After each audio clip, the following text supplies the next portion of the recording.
Welcome, everyone. My name is Anne from Book Carnival in Orange, California, and I have the delight of having Ellen Crosby with us today about her wine series, which is fantastic. She also has the chance to tell you about a wonderful event that she was at earlier today. Ellen, so glad to see you again. It's so good to Welcome. see you, Anne. Thank you. I miss seeing you in person. I'll come out there at some point when we get past a lot of this stuff, but I'll come back and see you because it was Oh, wonderful yeah. being at the store a couple of years ago.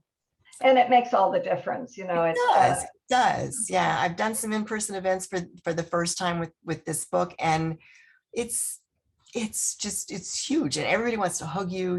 There's the whole tactile thing and all the stuff that everybody's missed, I think, for the last since 2019 with COVID. It's very, I think it's a very emotional thing. So it is emotional, but I have to say I kind of cringe when they come at me wanting to hug me. I know, I I'll know. bump elbows, but I'm not hugging yet. I hold my breath. I just hold my breath. And, it's like, let's just hug real fast. But Okay. it's good. It's good. Now, I have to apologize. I do not have your book in front of me, so I hope you have Oh, one you know what? nearby. I need to, let me just step I out. should have asked that earlier. So here you go. Here it is. All right, Bitter Yes. Roots. Yep. So go ahead. Sorry, go ahead. Well, wondering about the title. I don't think of Bitter Roots being connected with wine. It's So it's more connected with the plot. And in fact, when I was out today, I want to tell you the story about the vineyard I was at today.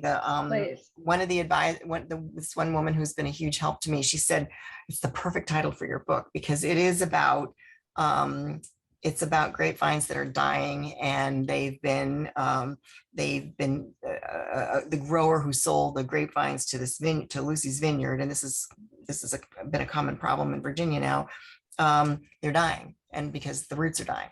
So that was the genesis of the title, and then it sort of worked more into the theme of the book, I would say.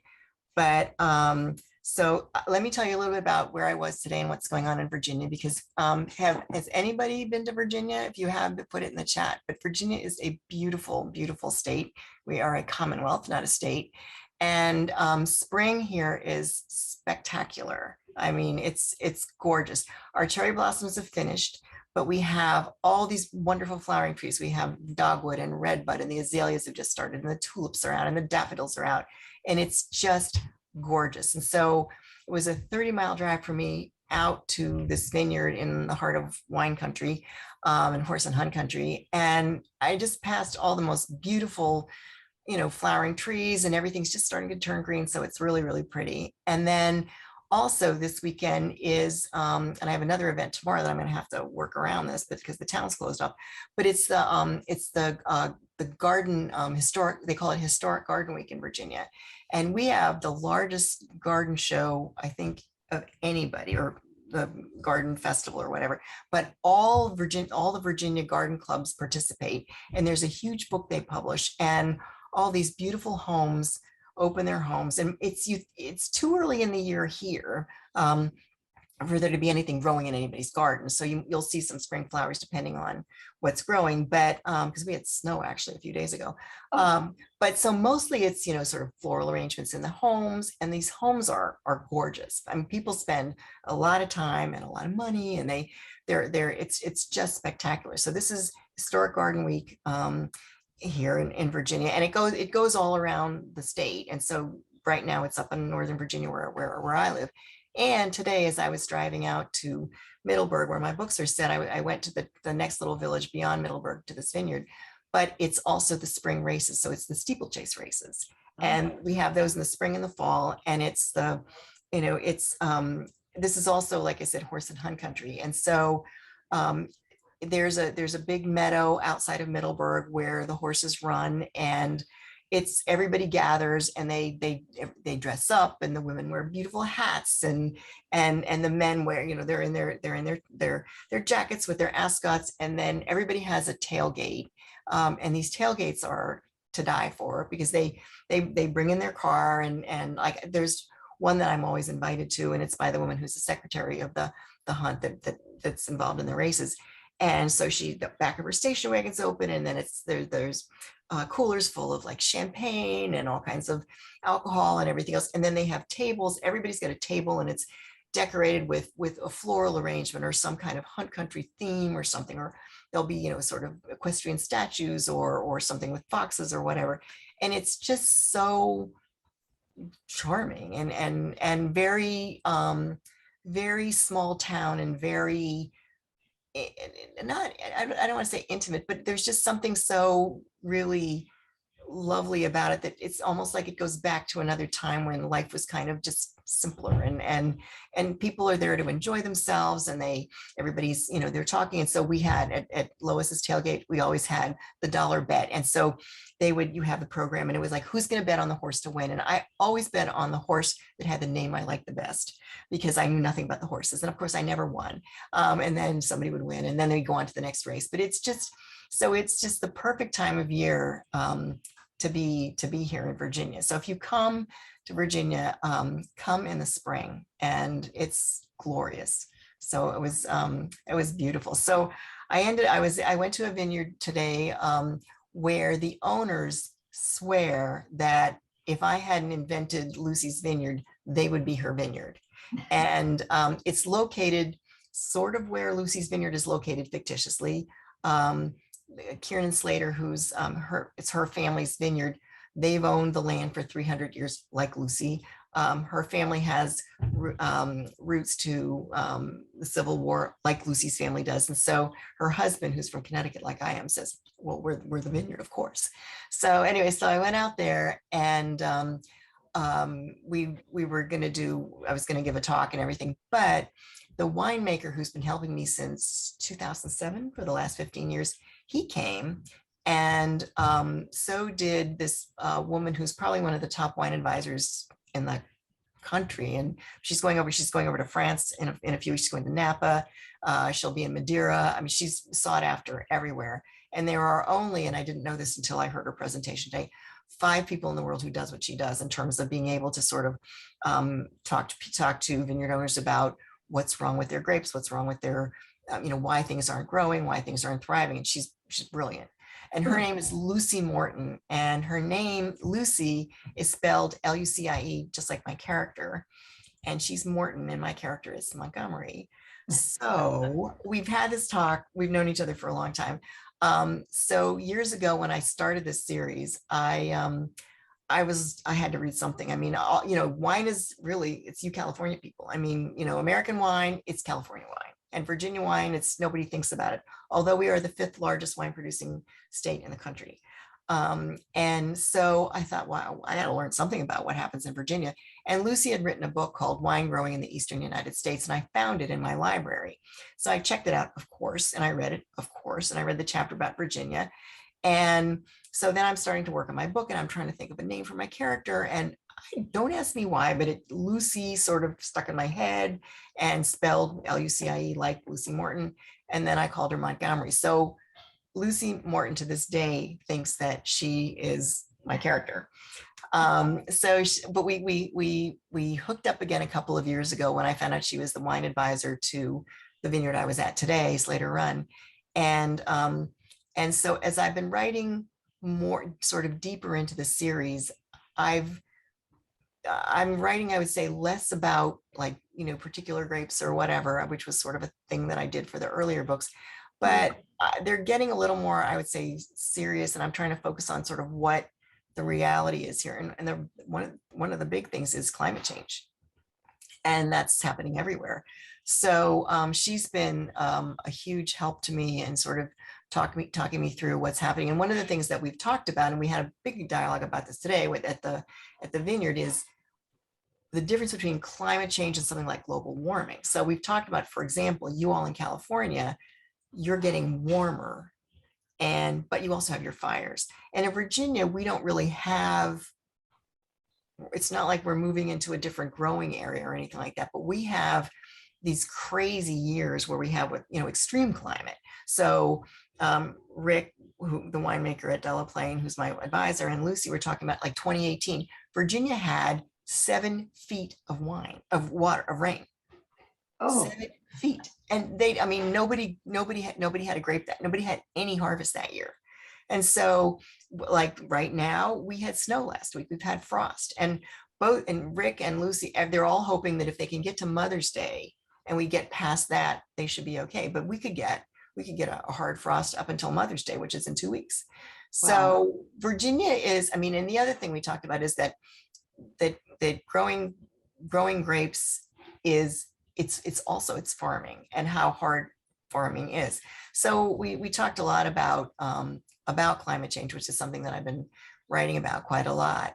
And so so one of the things I was asked today was like, how did you start writing the wine books? And I don't know if any of you all know, I'll tell you my long ago story, and then I'll tell you my story about this book. But my long ago story is that my husband's was a foreign correspondent with the Voice of America, and we had a number of overseas assignments. He was in Geneva, then he was in Moscow, or we were, and then he was in London. And when we were in Geneva, we lived just over the border in France, because he's French. And we used to travel to, when we traveled in the summer, he has family on my father-in-law's side in Austria. So we would drive through France and Switzerland to Austria, and we'd stop at all these wonderful vineyards. And Andre knew everything. I mean, he followed all this stuff, and he would say like, we'll try this and we'll try this. And of course he spoke perfect French. And so we would stop at all these wonderful vineyards, and it was just glorious. So when we moved to London, we had a friend who lived nearby in Virginia, who was really Mr. Virginia, and he thought that we needed to know about Virginia wine. And of course, if you're my husband and you're French, the words Virginia and wine don't go together in a sentence. So it's like, why?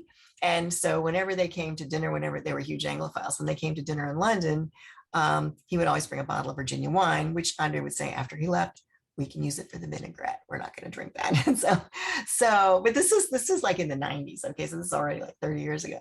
30 years ago. When we came home one summer on home leave, and this is again, mid 90s.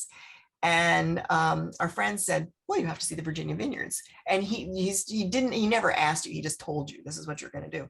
So he rented a van one day, and the two of us and our 3 little kids piled into this van, and we drove around to a number of vineyards in Virginia. And there were far fewer than now. There's more than 300 there. Back then there were like, I don't know, 50, 60, because they're sprouting everywhere now. And so we went to these vineyards, and Virginia is beautiful. It is a gorgeous, gorgeous state. I was born in Boston. I'm a New Englander. I didn't know very much about Virginia, but and even having lived in Europe and everything, I just fell in love with the scenery. It was just gorgeous. So I get back to London, and I had written a book that was, my first novel was based on our time in Moscow, when I was a correspondent with ABC News there. It was called Moscow Nights. And so I was talking to my British literary agent. She said, well, what's next for us, as the British do. And I said, well, and I had told her about this trip. And I said, well, I've lived in all these really fascinating places. I'd like to write a book that's got a foreign setting. And she said, I really like that vineyard story you told over the summer. And I said, well, I don't really, I don't really know anything about vineyards. I don't know about winemaking. I don't know about grape growing. I just know, I could drink wine, but that's about it. And she said, oh, Ellen, you're a journalist, you can learn. And I said, yeah, but Mary, I've lived in all these great places, and I would like to write a book with a foreign setting.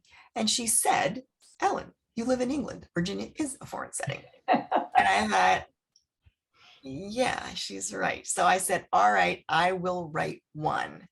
And Bitter Roots is book 12. So there you go. Somebody went to Alexandria, Jamestown, and Yorktown. Okay. And Arlington. Okay. So a couple of you have been to Virginia. It's gorgeous. It just is. And you can visit Washington at the same time as you visit Virginia, really, because it's pretty easy to get around to get down to Charlottesville, to get over to Richmond, to get down to Yorktown and Jamestown. And someone else mentioned they visited Virginia many times, was born in Ohio, and parents are in Arlington. So Oh, right. But they know a couple of them know what you're talking about. Yeah, I wrote a book that was partially set in Jamestown. There's so much history here, and that's one of the things that I learned. So what kind of became a thing for me is that as my publishers, and I'm now with my third publisher, and the books are still all in print, which is still amazes me. But that if I was going to continue to write about this, going to continue to write this series, that something, how many books can you write about harvest? I mean, like what are you going to write about powdery mildew? And I mean, there just wasn't enough there. I mean, there was interesting stuff, but I needed more.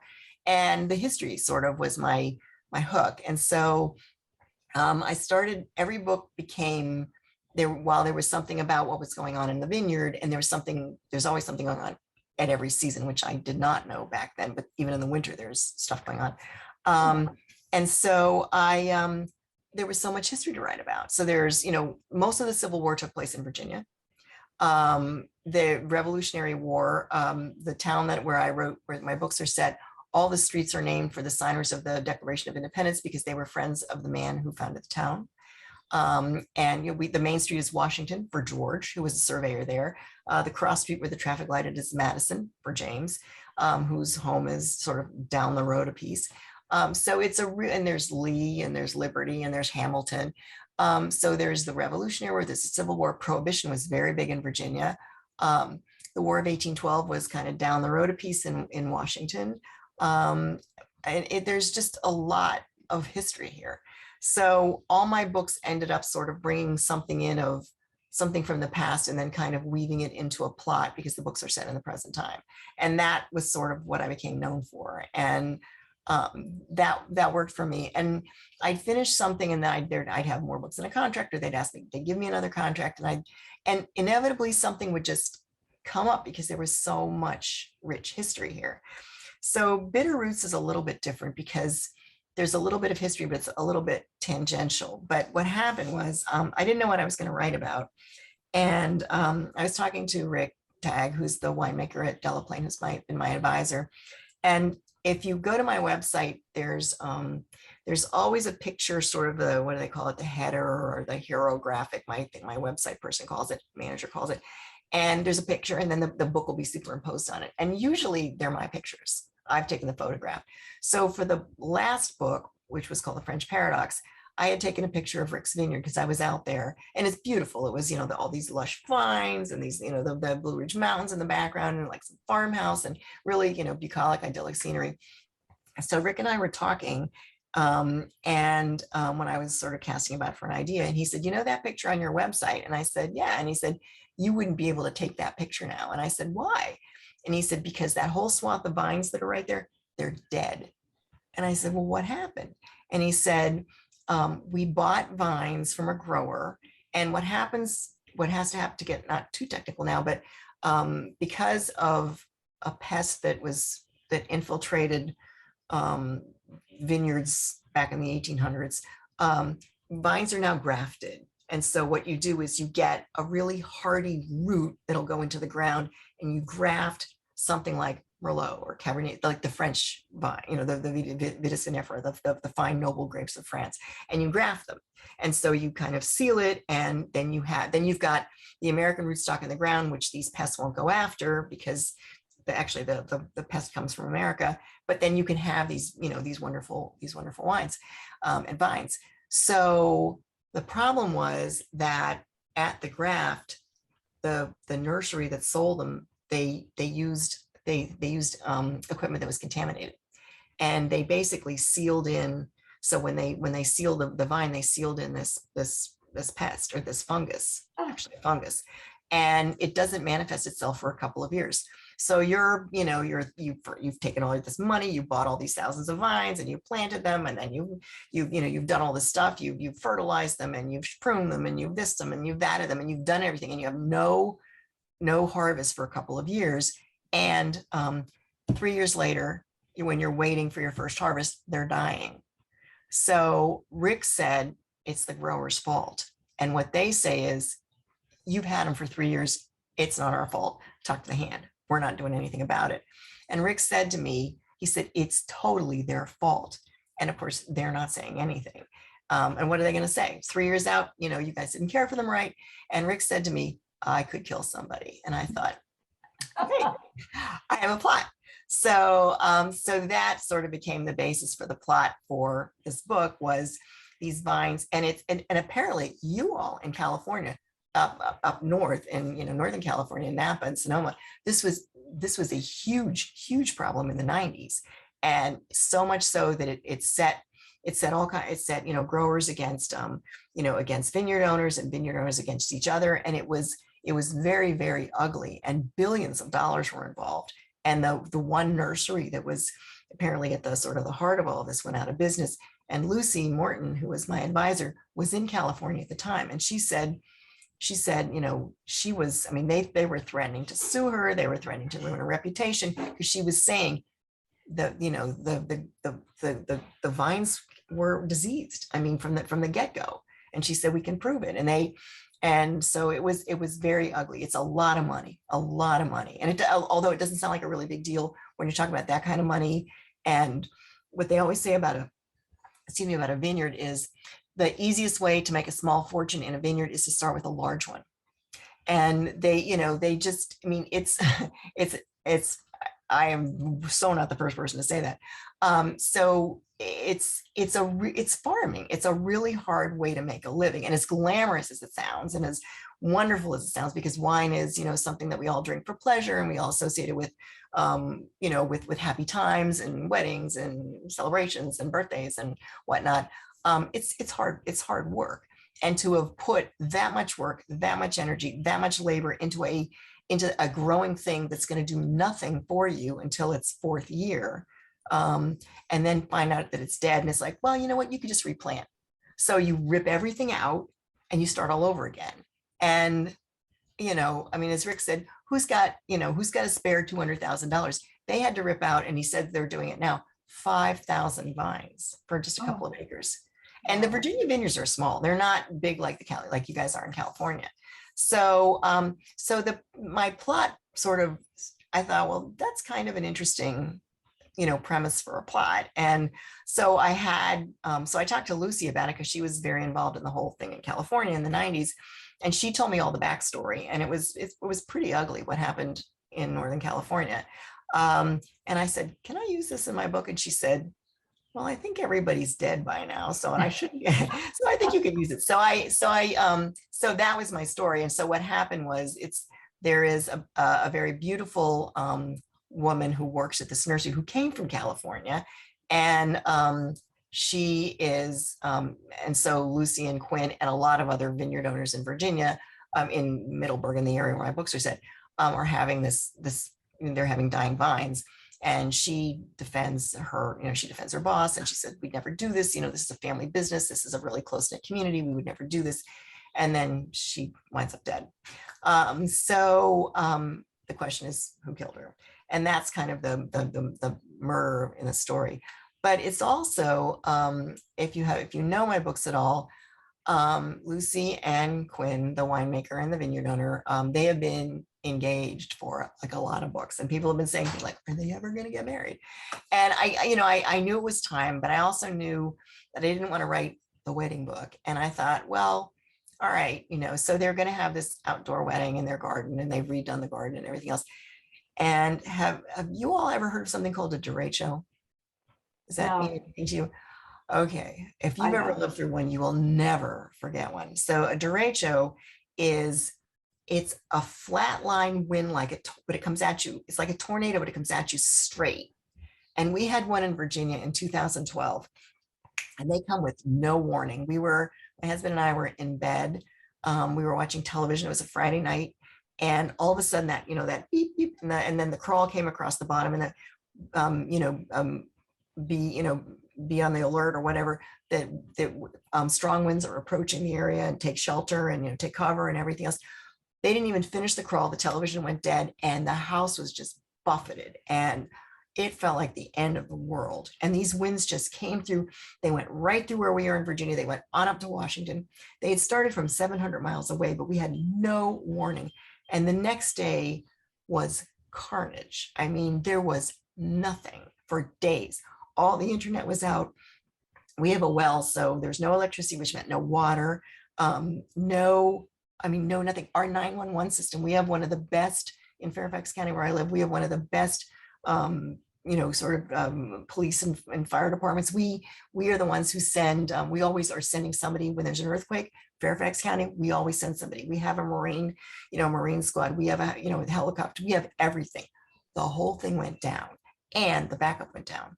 And so when on the radio, they were saying, if you have a problem, drive or walk to the nearest fire department or police department and tell them.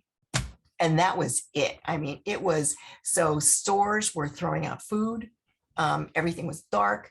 All the gas stations that didn't have generators for backups, once they ran out of gas, there was no more gas. So we had gas lines. And it went on for a while. And it was really, really scary. And there's no guarantee we won't have another one. But it was just terrifying because the winds they just shear right through. And, if something's in their line of sight, it's, when they're coming through, it's done for. So of course, the next day, all these guys with chainsaws show up and they're sort of swinging their chainsaws saying, I could fix your problem for a mere $200 in cash. And, but there were trees down everywhere and just, it was really bad. So, I made a derecho come to my vineyard. And so when they have all these plans for the wedding, it kind of all falls apart and there's a murder and they kind of have to figure it all out. And one of the things that one of the things that happened was right before Eve was found dead. It turns out she had talked to Quinn and said, I want to see you privately. And he went to see her and she was gone. And then when she was discovered that she'd been killed, he's now a suspect in the case. And Lucy's kind of wondering what was between the two of them because he was this drop dead gorgeous California girl and her fiance is also a California boy. So was there something going on there? So there's a lot about sort of love and trust and what, how she's going to deal with all of these things with the wedding coming up. And the whole issue of, how they're going to deal with the sort of the increasing the things that that Mother Nature's throwing at them and what they're going to, how they're going to deal with it. So that's sort of kind of loosely what the book's about. But it was an interesting book to write. It didn't have all the history in it I expected, but a couple of books ago, Lucy discovered she had a half brother who is biracial, and I made him a photographer. And so he's going to be their wedding photographer. And I always seem to bring whatever's going on in my life into the stories in my books. And at that time, we had the Confederate monuments were being torn down in Virginia. And I don't know how much that made it out there to you all in California, but it was a very big deal here. We have more Confederate monuments in Virginia than any other state in the United States because the Civil War was fought here. And there was a huge avenue called Monument Avenue, not surprisingly, in Richmond where all these monuments are. And the story is that they weren't put up to honor the generals and the Confederate generals and all the people who fought in the Civil War, but they were more like put up in the Jim Crow era as we didn't really lose and don't forget it, and more like a threat, I would say, than an homage. So they've been very, very controversial. So I'm gonna let me just wait. I have a book here. Let me just get it. Excuse me.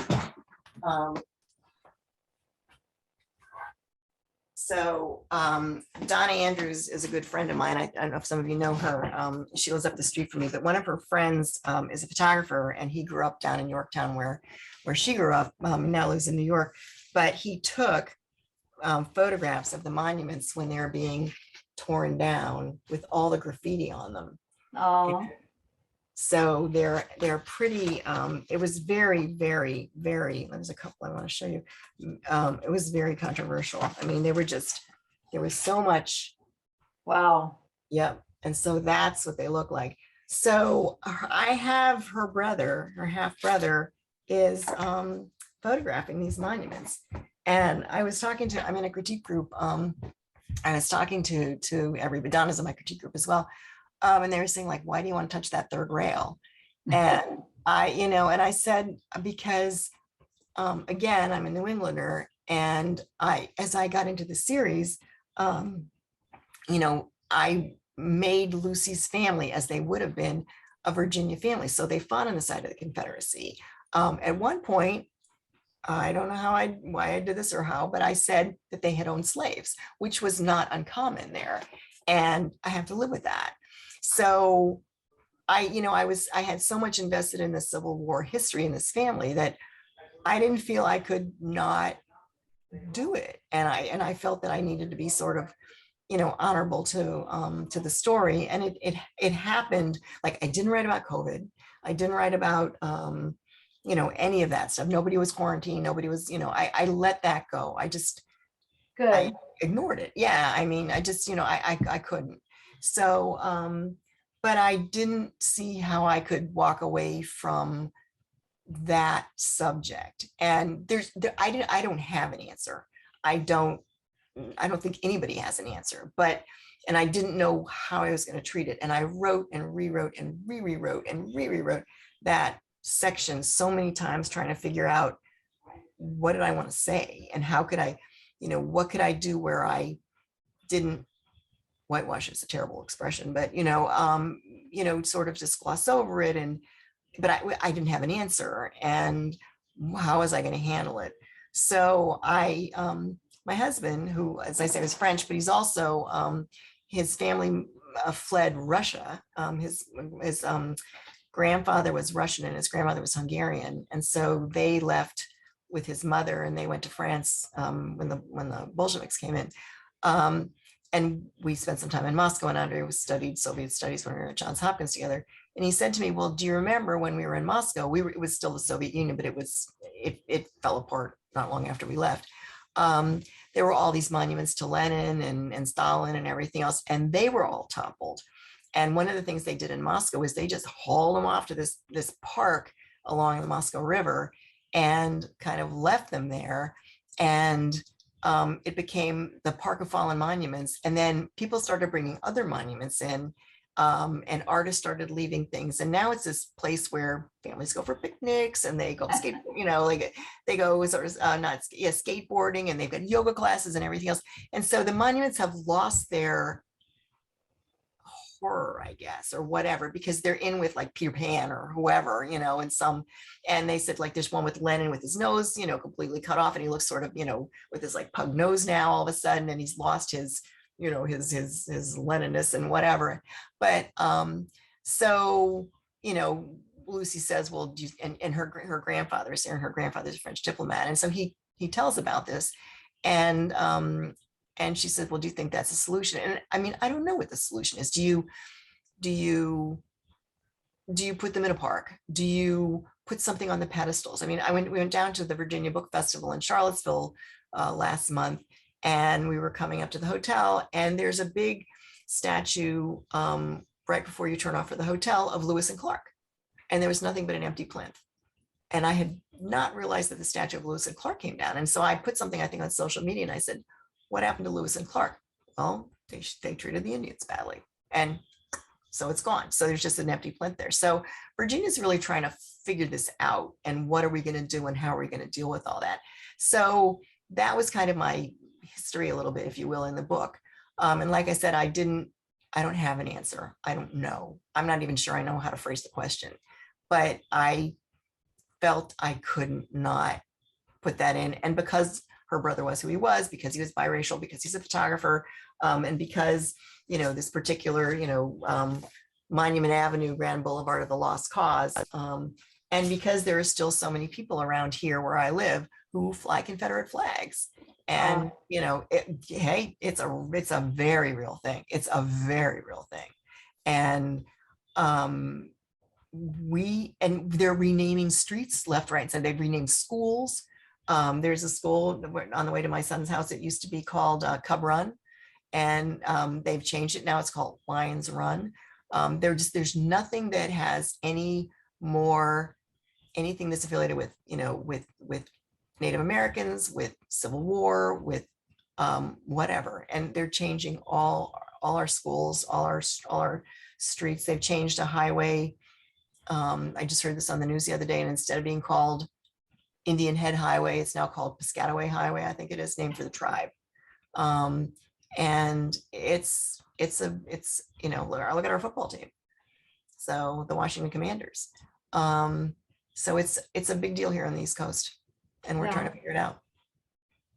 We've seen pictures, not particularly in your area, but other areas where they've pulled the statues down. I have mixed feelings about it because I think of it as art as well. Yeah, you know, I mean, and then there's the whole thing about, well, I mean, there's so many arguments like, well, if you take it down, then you're airbrushing it out of the history, and so the next generation won't know. Is that what you want? You know, and or if you leave it, you know, what should you put in the place? Like, what should they put in that plinth, you know, where Lewis and Clark were? And what do they do? I mean, what are you going to do with like a 13-ton statue of Robert E. Lee on, you know, horseback? So we have stuck in somebody's, you know, backyard. I mean, it just is not going to happen. So it's very complicated. It's very, very complicated. So yes, Brigitte, it is part of history. I mean, and there's, but when I was, there was an earlier book that I was writing where actually her brother showed up, and there's a Quaker village not far from where I live. And so there was the whole notion I wrote a little bit about the Underground Railroad, and it was the summer of Charlottesville when we had the riots in Charlottesville. And I remember sitting with this woman who was this historian, and we were sitting in this little Quaker church in this really sweet little village. And she's from Texas, and I'm, like I said, I grew up in, you know, Massachusetts and Connecticut. And, you know, do you want these things there as are they reminders, or are they, I mean, what do you, how far back do you airbrush? Should we tear down the Washington Monument? What about the, you know, the Jefferson Memorial? I mean, they had slaves. So where do you stop, and how do you deal with it? And so, you know, like I do write sort of cozier mysteries and, you know, maybe lighter ones, but I don't think I write that light, because I think I still deal with these subjects. So, and you're touching on a lot of things. Yes, I agree, Barbara. I agree with you. History's not always fun and games. We don't learn from our mistakes unless we know that we've made mistakes. But and then there's, you know, I think one of the things your grandfather says is what is it? The victor writes the history, or the victors write the history. Yeah, exactly. But then I think somebody else said, yeah, I think was it Napoleon or someone who said they write the version of history they want you to know. And of course, we're certainly dealing with all that now in the United States. And what are we going to learn, and what are we being made up? I have my oldest son and my daughter-in-law live in Germany. He's an advisor with Africa Command. And one of the things he said is there is a 1-year, you know, history class for all German kids. They have to learn about World War II and what Germany did. And they are not allowed to forget. That's and great. We lived in Russia when Reagan, you know, we were both correspondents in Moscow when, you know, Reagan said, Mr. Gorbachev, tear that wall down. And let me tell you, the Russians the Soviets did not want, you know, I mean, the memories of that war are so vivid, especially the British and the Russians. Oof, it's you know, it hasn't gone away. So it's just all history is written by the winners. Yes. Yep. So I think when all of this was going on and still going on about the monuments, I grew up in Chicago, and along the lakefront is this beautiful big park. And they have all these monuments scattered throughout the park. And when I was in art school, we used to go there and pick something to sketch. What monuments were they? They were, and I don't know what people, because I was younger and didn't pay much attention to it, but they'd be on horseback, and it would be from the older wars like you were talking about. And but they have all kinds. They've added contemporary ones now. The last time I was back there, along with the old ones, I haven't heard about anything being torn down there. So because of the hours of pleasure that I spent in the parks sketching these things and drawing, I look at them as art, and it really disturbed me when I saw so many of them being. I could see putting them somewhere. Yeah, I could too. But the statue of Lee, I mean, look at this. I mean, oh, I know. it's incredible. And it's just, and a lot of it's profanity. And it's just, just more stuff. I mean, there I was know, a I lot can't believe how they were desecrated. did all that. Yeah, yeah. And nobody stopped them. There was a statue in Leesburg, and I wondered about it, which is the little village I'm going to tomorrow. It's sort of the county seat of Loudoun County, which is where I've made my story set in Loudoun County. I kind of moved the boundary of one of the counties because I wanted my story set in Loudoun. And so outside the courthouse. And this is a town where when the British were coming in to burn Washington, they smuggled the Declaration of Independence and the Constitution out of town in like a sack, and they hid it in Leesburg. I mean, Okay. there's a whole history of Leesburg. And there was a statue in front of the courthouse. It was called the Silent Sentinel, and it was a kid holding a gun, I don't know, a rifle, with sort of a cap on. I mean, not a uniform or anything. And it was a Civil War monument. And I was like, why is that there? And one night vanished. In the middle of the night, it was gone. They just took it out, and the next day it wasn't there, and nobody saw it. So in my book, her brother saw it, and somebody called him and said, hey, guess what? They're going to take the Silent Sentinel out. And he went and photographed it. But just one night to the next, gone. And they just don't, and so how do you, what do you do about that? Bye, Brigitte. Yeah. So it's not easy. It's not easy. No. Okay, she said bye. Yeah, she said, really enjoyed the discussion, but I need to catch the rest on YouTube later. Okay. Yeah. Said enjoyed.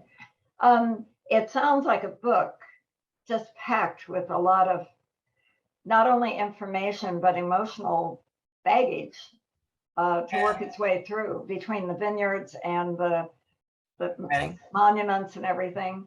So it makes for a really good read. Thank you. It really does, because you're not just focused on one thing that's a problem. You've got several things going on at the same time. Yeah. I like to write things that have lots of threads, but if you're my husband, you will hear me say multiple times, how am I going to make this work? So I'm always like, I'll get things and they're just like in this, it's like either they're very knotted up, but they don't connect. And so the connecting, it's like, I'm always like, how am I going to make it connect? How am I going to make it connect? And this one particularly was, and the other thing is, and this has been sort of I don't even know why it's come up with me a lot lately, but the CIA's in my backyard. And a lot of people where I live work in intelligence. I have family that works in intelligence, and they can't say anything about what they do. So the whole notion of how well you know somebody you love and what they will and won't say to protect you or themselves or somebody else became sort of a big deal for me in this book too. And so what is Quint, who is Quint protecting? What is he protecting? What happened in California? They don't, he and Eve don't want to have happen in Virginia. They don't want the destruction, the relationships being, torn, people being at each other's throats and everything else. So they're trying to avoid another California happening in Virginia with these, everybody turning against each other. And so what's he keeping from Lucy? They're getting married. Like how well do we know the people who are closest to us, and what, where do you sort of say, I'm just going to trust you, and yes, and you don't have to tell me, and I'm just going to trust you. So so I wanted to write about that, sort of issue as well. Well, all of your books have been layered that way. That it wasn't just about the wine or the vineyards. It dealt with so much else. And I've always admired that. I loved your series where one was named after a different wine each time. Yeah. And I, not that you had to run out of that, because I'm sure there's more names that could be used, but it was very identifying. But your books have always had a great deal of background to them. Thank you. And more complex than one would expect. Thank you. So Barbara said, when you write, do you start on the first page and write to the end, or do you write scenes and then connect them? I am what's called a plotter. I need to know where everything's going. But what happens is, like, I will plan my book so that I know I have to, I have a deadline. I have to turn it in a year, and I can't afford to get to 6 months into the year and go, whoa, this is not working, and throw it all out, which I have thrown out plenty, believe me, like especially with this book that I'm writing now. So I sort of plan it and then I write it. But if what I write doesn't conform to my plan, I go back and change the plan. I don't change the writing. Okay. And it turns out to be very useful a year later when I'm writing another book and I have totally forgotten the plot of what I just wrote, because one does. You have to get it out of your head because you're just so stuck in your new plot. And some copy editor goes, is it Monday again? Are we Tuesday yet? And it's like, I don't know. And so I'm always grateful to have my sort of outline to go back to, and it's like, whoops. And the only time I got caught was when I changed the plot and I didn't go back and fix the outline, because if I that I just write by scenes. It's scene, and I didn't change that. And had I changed it, I would have realized that I had a really implausible storyline, because they read, what do they call it? They read for, because of the sea, they read for not connectivity, but they read for everything to be to go together, this is Monday, this is Tuesday, this is whatever, it's raining, it was still raining, it wasn't, that stuff. And so they do that. So are there, in a multi-book series, are there things you wish you had not included? Oh, well, so I only thought I was going to write one book, and you bet there are things I wish I hadn't included. I mean, I always say when I'm, talking to anybody, it's like, children, don't try this at home. I mean, do not do what I did, which is I didn't think in an arc. I thought in a very small arc. I thought in the arc of one book. And then I had a couple of people I didn't care for. I didn't have pets or anything, but I certainly had characters. I was like, what was I thinking, And I sort of had to dispense with them. And just, they just kind of went away. And so when I started a new series, then I got so overwhelmed. I mean, my arc was like massive, because I was thinking of like anything that could have happened. And what about, but you try to create characters who a book or two later you go, you know what, he's a this and so, and he could be, and he would be the person who would, he would fit perfectly in the scene. And I'm writing another book in the photojournalist series right now, and it's the first time I've written one in 7 years. But so I had to go back and read the first 2 books. And which series? I missed the name of the series. The one about the photojournalist Sophie Medina, multiple exposure. Oh, yes. And so I'm writing. So exciting. Yeah. So I'm writing the 3rd book in that series, and so I didn't have to go back and read the books, but I realized I had given her a very vibrant cast of characters who it's easy to weave new stories because of who they are and what they did. And I was like, either I was very prescient or, or just dumb luck, which is probably the latter, So anyway, so that works that well. But you sort of want, you don't want to do what I did with the first series, which is think in the very small arc of one book. You want to think larger and who these people are and what they could be. Well, but wouldn't an editor or someone kind of help you with that when you're a beginning author? You don't know whether you're going to go on or not. Do you know how many editors I've had? No, I don't even want to guess. You don't. I always have this joke with my agent that every year I either got a new editor or a new publicist, or sometimes both. The publishing world is very quixotic. It's a place, so I would say the older someone who's older, my age, younger than I am, maybe, they've been around, they're senior and everything else. But by and large, they bring in these kids and they just work their hearts out, and then they move on, And so I've lost count. But what's interesting to me now is all these kids are now all the senior people, and I'm still in touch with them. And I mean, the editors I've had have done some really, like one of my editors, who was my editor briefly, he's editorial director at, I forget where now. And so I congratulated him the other day, and we wrote back and forth. It's like, hey, it's been a long time. So, they do change a lot, but it is a revolving door, and it's truly revolving because, you know, you'll have a publicist here who'll next at say when I was 10 years at Scribner, and then the next thing you know, they've gone over to I don't know, they've gone over to HarperCollins, and then they're back at Simon & Schuster or something like that. So oh, my clock, yeah, it's 10 o'clock here. It's a little bit later. um but it- it's hard to have that continuity. I was very fortunate to have actually a copy editor who I loved, who made a Bible for the series, and she was the one who kept me on the straight and narrow. And I actually got her when I moved to a new publisher at Minotaur, and then they couldn't find her, and I think she retired or she passed away. And I missed her desperately. She was really good. And she would write, we got to know each other because she started writing these little snarky, like, well, it's about time they're doing that, you know, in the margin. And I love that because it was, you know, it's like, it was okay. You know, I was thinking about you. But somebody who is, you know, like, did we get a new car? Did our eyes change color? And I thought, whoa, you know, I mean, you want that person on your team. Oh, yes. You want that person. Yeah. And her, she's Cynthia Merman. I loved her. She was really, really good. It's hard to miss. It's hard. You miss somebody like that you do. count on. I've had friends who've said I'd pay a king's ransom for a copy editor whose first language was English. You know, I mean, and they farm them out, and you get somebody, and I mean, especially, you know, you get some of these younger people, and they just don't.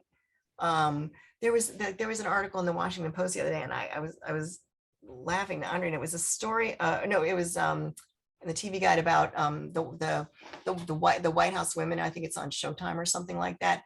And they quoted, I think it was Viola Davis, who played Michelle Obama, and she said, you know, everybody knows Michelle Obama. Everybody, you know, if Michelle's hair changed, people loved it or they hated it. If they did this or they did that, and she said, and nobody wants Michelle Obama's image desiccated. And I was like, or desecrated?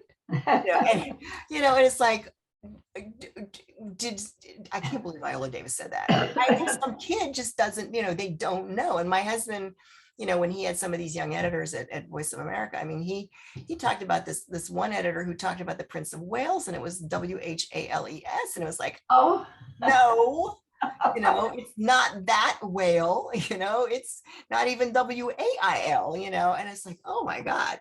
So run into that more and more these days. I know. I mean, I mean, when he said he had somebody who said, like, so what was the Cuban Missile Crisis? Like, oh Lord. Oh, you know? and do you want to try and make me feel old or something? You know? Yeah, I know. But I mean, like hello, there's history books, you know. I mean, I wasn't alive for some of this stuff, but I mean, you read your history and you learned it. You know, my problem with history in school is they don't seem to get beyond the Civil War or the next one. They don't get contemporary. No. The young people have to kind of find that out for themselves, or perhaps through college they do, but certainly not in high school. It's frustrating. Yeah. You know, I'm delighted you're going back to the photographer, your character, and you are big on photography yourself, right? I am. Yes. I love photography. I do.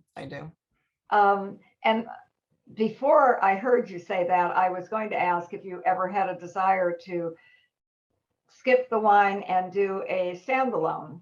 But since you're bringing her back, why? And do you as well? Yeah, my husband is not well. His health has been poor, and so when I finished Bitter Roots, they asked me if I would write more wine books, and I said I feel like I need a break, like I did after the last 6. And you know, my agent said to me, if you want to take time off, and I thought, you know, I like writing sort of fuels my soul. I need to write, and I said, you know, I think I could write another Sophie book because I've built that world already. So this is kind of my in between thing. But yeah, I would love to write a standalone, but it's hard to do during COVID because I like to go out. I want to go out. I want to meet people. I want to interview people. I want to do things. I mean, I'm at the stage of the book I'm writing now where I really do want to go into Washington and see if I can interview some people who could help me with this particular part of the plot. And I'm going to see if I can pull it off next week if they're willing to do it. But Just But double mask and be I safe. know, I know, I know. But it's just it's hard during COVID to be that, constrained. I mean, Yes, for the second book that I wrote, I went to England and did a lot of the research in London, and I went to the Millennial Seed Bank in outside of London, and I went to the Chelsea Physic Garden, and I did all kinds of stuff, and it was wonderful. But I can't even imagine doing anything like that now. I was talking to Debs Crombie. I mean, she's and Kara Black. I mean, it's when you have your series set in another place. yes, I mean, I think Kara's getting out again, and I think I don't know if Debs has gone back to London or is going back to London, but it was really tough for a couple. exactly. No, you're fortunate in that you've got, you're local as far as your books are concerned. It's Yeah. nobody would want to travel even now. I'm sorry. I know a lot Yeah. of people are, but Well, that's one of the reasons I think even if Andre's health weren't as it is, getting on a plane. I mean, I haven't even seen my parents in Northern California, right. Yeah. So, yeah. Well, this has been wonderful. Thank you. I'm so happy for you about your book and the event. Now you're going through something fun tomorrow as well. You're a busy social lady, I'm telling you. I am. I'm just, a social butterfly. But we'll have you maybe next year with the next book. We might be able to get something together. Okay, that would be great. Oh, and thank you for all the people who chimed in. So I appreciate it. It's nice to chat with you guys. And so Anne has copies of the book, and go for it. That's right. Thank you so much. Anne. It's been wonderful. Okay, take care. Bye. Bye-bye.